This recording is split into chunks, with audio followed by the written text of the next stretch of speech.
eliminar a la gente que estaba haciendo los trabajos y cambiar la metodología y poner otra que me diera un resultado distinto. Ni Alfonsín, ni Menem, ni ninguno de los que vinieron después, de la Rúa, Duhalde, etcétera, hasta el diciembre del 2006 cambió nada. Y fue publicado lo que correspondía, y ninguno de los analistas, ni economistas, ni académicos, ni, digamos, los que estamos en consultoras, hizo un cuestionamiento de las cifras del INDEC, nunca. De manera tal que podría mejorarse la metodología, podría haber refinamientos en los cálculos, podría haber ángulos mejores para calcular las cosas, incorporar nuevas fórmulas que se discuten siempre en la estadística, pero la persona de estadística de Argentina era muy reconocida en el mundo entero, tal es así que ahora los que salieron del INDEC fueron contratados en Chile y en Brasil para hacer las cosas mejor en esos países.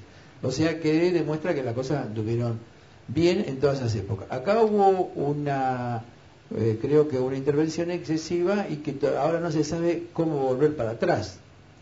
Creo que es más fácil subirse arriba del león y agarrarle las orejas y quedarse un rato arriba del león. El problema es, dicen que es cuando se baja uno del león, porque el león se lo puede comer a uno, pero cuando está arriba no. Entonces ahora no se sabe cómo bajar de este león y ese es el problema que hay hoy. Sí, Adrián. Bueno, todos sabemos que hay un tema que se vincula con la deuda argentina, con la deuda externa y con la deuda interna en general, que se vincula con los bonos y su vinculación con cifras oficiales. La pregunta ¿es real el hecho de que si se dan las cifras vinculadas con el INDEC en forma real, aumenta la deuda externa? A ver, primero, nadie sabe cuáles son las cifras reales, digamos, ¿no? Lo que nosotros estuvimos mostrando son estimaciones alternativas que durante un tiempo evolucionaban como las estadísticas oficiales. Así que primero hay que tener en cuenta eso, nadie sabe cuáles son los números reales de la tasa de inflación en ese periodo. Segundo, claramente la deuda argentina tenía una porción que estaba indexada por el coeficiente de estabilización, el conocido SER, que se calcula a partir del índice de precios al consumidor. Si los valores del índice de precios al consumidor hubieran sido superiores a los establecidos oficialmente, eso se hubiera visto reflejado en la evolución de la deuda del sector público.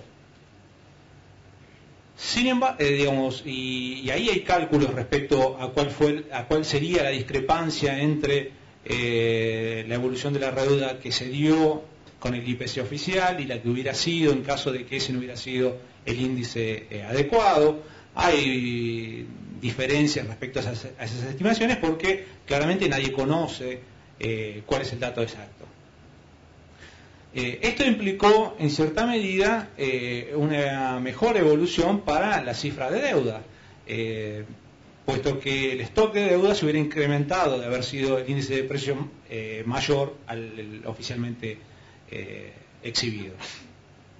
De todos modos, uno tiene que tener en cuenta varios aspectos, no solo ese, sino que también cuáles son los efectos que tienen la incertidumbre sobre las estadísticas oficiales en variables como la tasa de interés que paga el sector público al endeudarse, o por ejemplo la capacidad de acceso al crédito, cómo se ve afectada por una incertidumbre respecto a la confiabilidad de las estadísticas. En verdad, digamos, estos son solo hipótesis, no sabemos qué hubiera pasado si no hubiera pasado lo que pasó, así que, bueno, estas son conjeturas que uno debe hacer, digamos. Voy con la última para ambos. Aquí quieren saber si podríamos decir que en la actualidad estamos frente a un escenario de estanflación, ya que al mismo tiempo existe un alza de precios, aumento de desempleo y estancamiento económico. ¿Podrían desarrollar brevemente si creen que esto es así y quizás desarrollar mejor el concepto, ¿no? Básicamente hay una recesión más que estancamiento del 4%, y la inflación es 14%, o sea, esa combinación se está dando, y quizás el año que viene tengamos un crecimiento moderado, 3%, con una inflación más o menos la misma o un poco mayor. De manera tal que esa combinación existe, y creo que la podemos llamar a esta inflación tranquilamente, hoy por hoy. Ahora, no es que sea porque el Banco Central emite mucho dinero, este es un tema que viene también de otras presiones sociales, aumento de costos, o sea, es una combinación de factores que hace que el nivel de precios sea más alto. Ejemplo, hay que aumentar las tarifas porque durante 8 años me olvidé de aumentar, ahora las quiero aumentar 300%. Y eso es un aumento de precios, ¿no? Que a su vez me genera menor poder de compra porque tampoco pensé en corregirles el salario a la gente para que pueda pagar las nuevas tarifas. Quiero decir, no es monetaria propiamente dicha, viene de correcciones, de errores que se vienen acumulando. Si se hubiera hecho todos los meses un poquito, ese tema hubiera estado, digamos, aceptado más gradualmente. Ahora se quiere hacer de golpe porque nos quedamos frente a una crisis fiscal. Este es el punto central.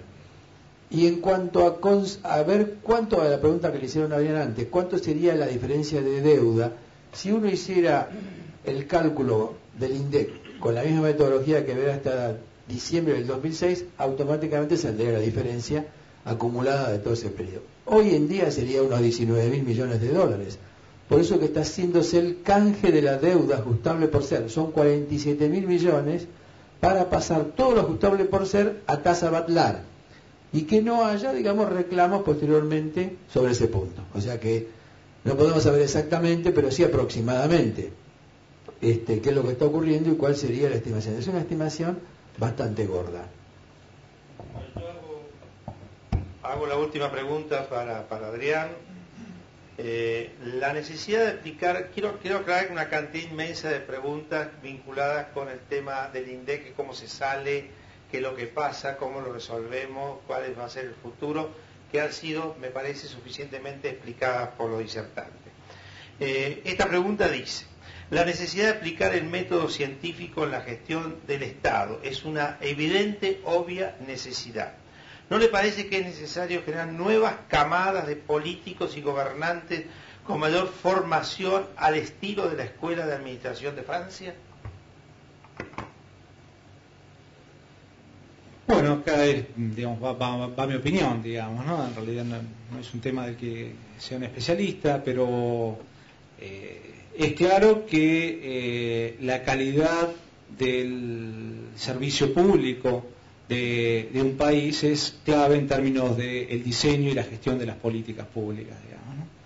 En ese sentido, me parece que la Argentina tiene bastante camino por recorrer en cuanto a la formación y de sus recursos humanos en el sector público, y esto tiene que ver específicamente con el staff del Estado, digamos, ¿no?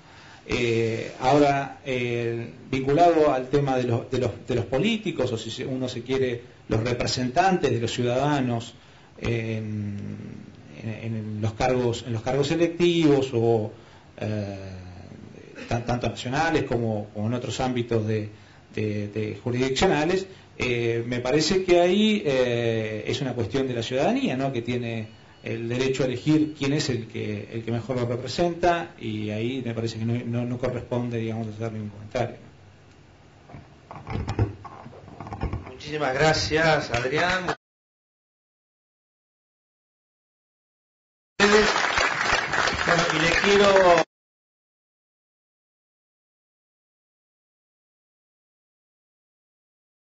Gestión Preventiva de Salud Pública, Aldo Neri, Federico Tovar. Muchísimas gracias.